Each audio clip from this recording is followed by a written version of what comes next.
प्रिय साथियों, नमस्कार। कैसे हैं आप लोग? उम्मीद करता हूं आप लोग स्वस्थ है, मस्त है और तंदुरुस्त है। जैसा कि आप भलीभांति जानते हैं, हमारी सीरीज चल रही थी स्कूल व्यग्यता ग्रेड फर्स्ट आरपीसी के द्वारा जो भी प्रश्न पत्र अब तक हुए हैं उनका हम भारतीय संविधान या फिर बात करें राज्य व्यवस्था, जिनका 360 डिग्री एनालिसिस कर रहे हैं। आज हम लोग बात करेंगे 2022 संस्कृत शिक्षा में जो पेपर हुआ था, इंडियन पॉलिटी से संबंधित जो भी क्वेश्चन आए उनका संपूर्ण व्याख्यात्मक हल। और मैं हूं आपका साथी दोस्त विकास गवाला, स्कूल व्याख्याता राजनीति विज्ञान। बिना कोई विलंब साझा के अपन बात करते मेरे साथियों, पहला क्वेश्चन क्या कह रहा है और पहला प्रश्न कह रहा है मेरे साथियों, उच्चतम न्यायालय की पद्धति एवं प्रक्रिया के साधारण विनियमन के लिए नियम कौन बनाता है? यहाँ पर मेरे साथियों बात हो रही है उच्चतम न्यायालय की। किसकी हो रही है? उच्चतम न्यायालय या फिर मैं कहूँ सुप्रीम कोर्ट की बात हो रही है। फटाफट से कमेंट करके बताइए कि उच्चतम न्यायालय या फिर सुप्रीम कोर्ट की पद्धति और प्रक्रिया के साधारण विनियम के लिए नियम कौन बनाता है? संसद द्वारा राष्ट्रपति के अनुमोदन से नियम बनाए जाते हैं या फिर सुप्रीम कोर्ट द्वारा राष्ट्रपति के अनुमोदन से? संसद राष्ट्रपति के अनुमोदन से बनाती है या फिर सुप्रीम कोर्ट राष्ट्रपति के अनुमोदन से बनाता है या फिर संसद बनाती है या फिर सिविल और न्यायिक प्राधिकारी बनाते हैं? फटाफट से कमेंट करके बताएं। तब तक मैं बता देता हूं कि सुप्रीम कोर्ट और सुप्रीम कोर्ट की बात करते मेरे साथियों भारतीय संविधान और भारतीय संविधान के भाग 5 जब ये बात करें मेरे साथियों, अनुच्छेद 124 से लेकर के 147 तक सुप्रीम कोर्ट का उल्लेख किया गया। सुप्रीम कोर्ट की बात करें मेरे साथियों, गठन या फिर स्थापना या फिर गठन की बात करें तो ये हुआ था आपके 26 जनवरी और 26 जनवरी 1950 को। जिस दिन भारत का संविधान लागू हुआ था उसी दिन सुप्रीम कोर्ट की स्थापना कर दी गई थी। आपका सही उत्तर हो जाएगा मेरे साथियों इस प्रश्न का, उच्चतम न्यायालय द्वारा राष्ट्रपति के अनुमोदन से विनियमन के लिए नियम बनाए जाते हैं। और ऐसा भारतीय संविधान और भारतीय संविधान के अनुच्छेद संख्या 145 में उल्लेख किया गया है कि सुप्रीम कोर्ट अपने दिन प्रतिदिन के कार्य संचालन के तहत जो भी गतिविधियां आयोजित करता है उनके नियम और विनियम कौन बनेगा? सुप्रीम कोर्ट बनेगा। और अनुमोदन किसका चाहिए? तो ध्यान रखना, राष्ट्रपति का अनुमोदन चाहिए। ऐसा ही एक और अनुच्छेद है मेरे साथियों, और वो आर्टिकल है मेरे साथियों 118। कौन सा आर्टिकल? संख्या 118। इसमें ऐसा उल्लेख किया गया है कि संसद अपने दिन प्रतिदिन के नियम खुद बनाएगी राष्ट्रपति के अनुमोदन से। आगे बढ़ते मेरे साथियों, भारतीय संविधान में कुछ लोकतांत्रिक विशेषताएं हैं, डेमोक्रेटिक फीचर की बात की गई है। कौन सी सही है और कौन सी गलत है?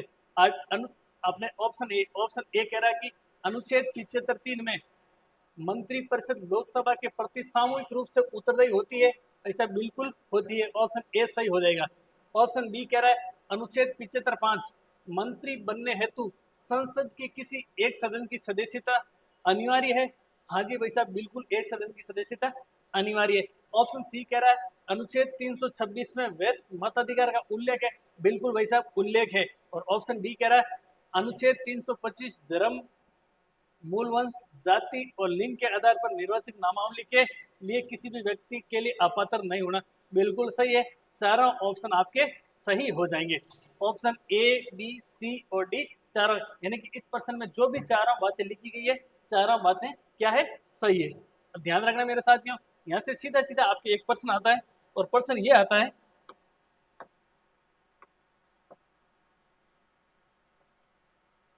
कि अनुच्छेद 75 किससे संबंधित है? भारतीय संविधान का आर्टिकल 75 मंत्रियों के बारे में क्या करता है? उपबंध करता है। देखिए आर्टिकल 75 और 75 का सब क्लोज ए या फिर अपन बात करें 75 का उपबंध ए क्या कह रहा है कि प्रधानमंत्री की नियुक्ति राष्ट्रपति करेगा, पीएम की नियुक्ति या फिर पीएम को अपॉइंटमेंट कौन करेगा? प्रेसिडेंट करेगा, तथा अन्य मंत्रियों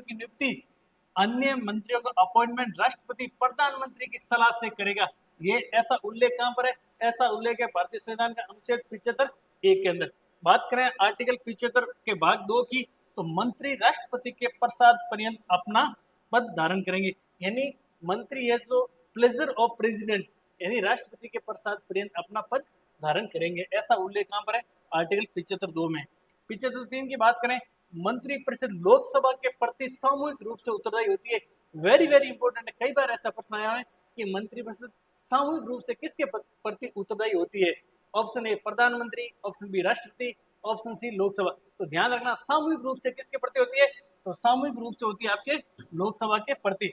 और ध्यान रखना सामूहिक रूप से लोकसभा के प्रति, जबकि व्यक्तिगत रूप से बात करें तो व्यक्तिगत रूप से उत्तरदायी होती है आपके राष्ट्रपति के प्रति, क्योंकि मंत्रियों की नियुक्ति कौन करता है? राष्ट्रपति करता है। सामूहिक रूप से उत्तरदायी लोकसभा के प्रति होती है। इससे संबंधित एक मार्ले ने एक स्टेटमेंट भी दिया था। मार्ले जो कि क्या था? भारत सचिव था। इन्होंने कहा था कि संसदीय शासन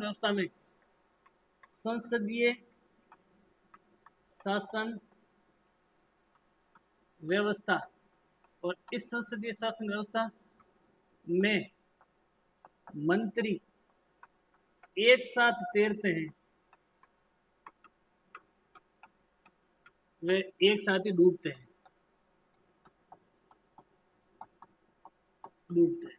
ये बात किसने कही थी? ये कही थी आपके मार्ले ने। अनुच्छेद 75 का 4 क्या कहता है? मंत्रियों की शपथ का उल्लेख कहां पर है? भारतीय संविधान के अनुच्छेद 75 और 75 के 4 में। और मंत्री किस प्रकार की शपथ लेते हैं? पद व गोपनीयता की शपथ लेते हैं। और शपथ का उल्लेख कहां पर है? तो ध्यान रखना, भारतीय संविधान की अनुसूची 3 में मंत्रियों की शपथ का उल्लेख है। मंत्री 2 प्रकार की शपथ लेते हैं, एक पद और दूसरी गोपनीयता की। बात करें मेरे साथियों अनुच्छेद 75 का 5, मंत्री परिषद का आकार, वेरी वेरी इंपॉर्टेंट, मंत्री परिषद का आकार। ध्यान रखना, मूल संविधान में मंत्रियों की संख्या कितनी निर्धारित होगी ऐसा कहीं उल्लेख नहीं था।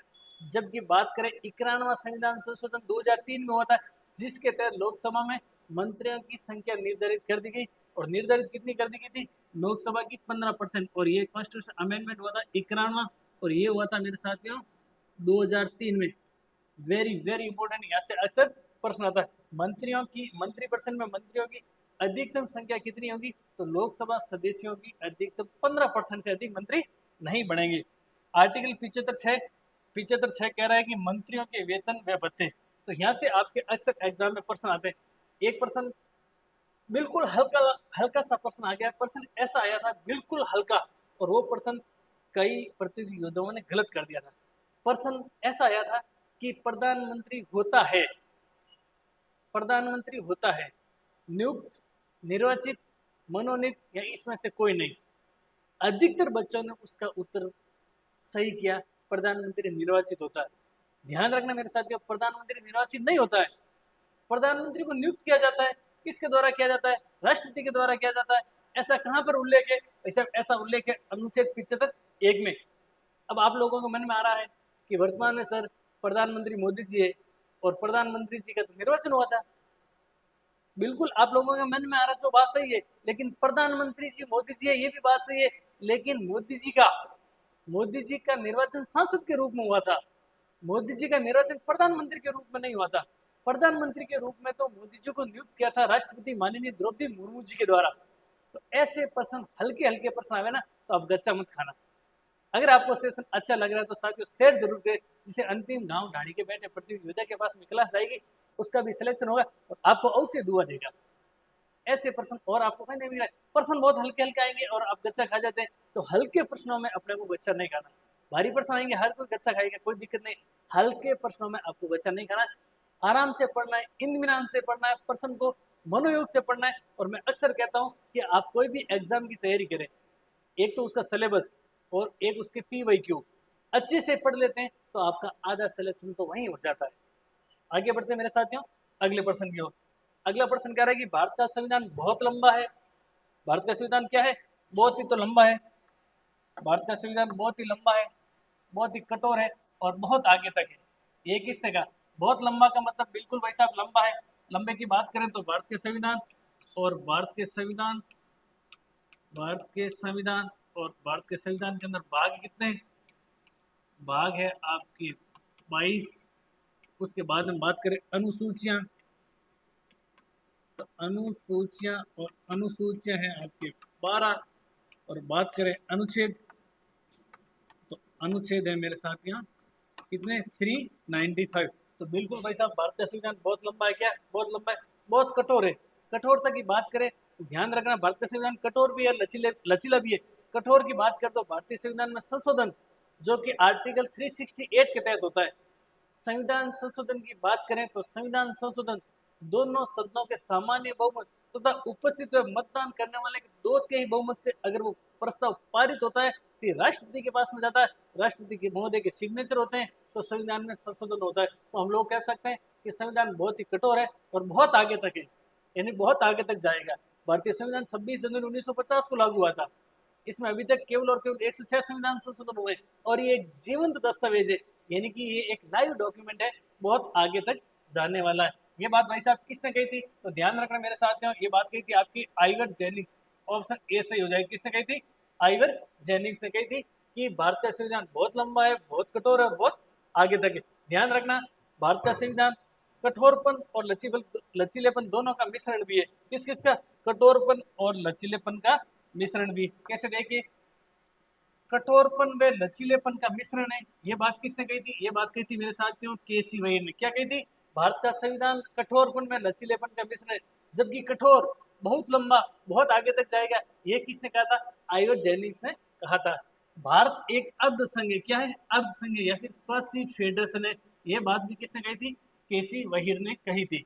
सहकारी संघवाद या फिर बात करें कोऑपरेटिव फेडरलिज्म और सौहार्दपूर्ण संघवाद, ये बात कही थी मेरे साथियों ग्रेनविल ऑस्टिन महोदय ने। जबकि बात करें सौदेबाजी संघवाद या फिर बार्गेनिंग फेडरेशन की बात कही थी आपके मोरिस जॉन्स ने।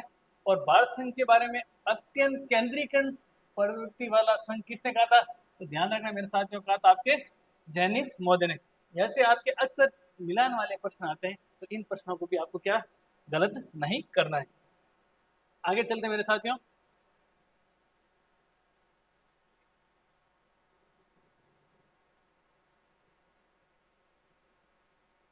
ये आपके 2022 संस्कृत शिक्षा विभाग के जो भी प्रश्न आए ना, उनका 360 डिग्री अपन संपूर्ण व्याख्यात्मक हल हम लोगों ने कर लिया। अगर मेरे साथियों सेशन आपको पसंद आ रहा है, एपिसोड आपको पसंद आ रहा है, इसको शेयर जरूर करें, जिससे कि अंतिम गांव ढाणी के छोर पर बैठे प्रतियोगिता के पास में क्लास आएगी। क्योंकि PYQ कोई भी एग्जाम को क्रैक करने के लिए बहुत ही महत्वपूर्ण है।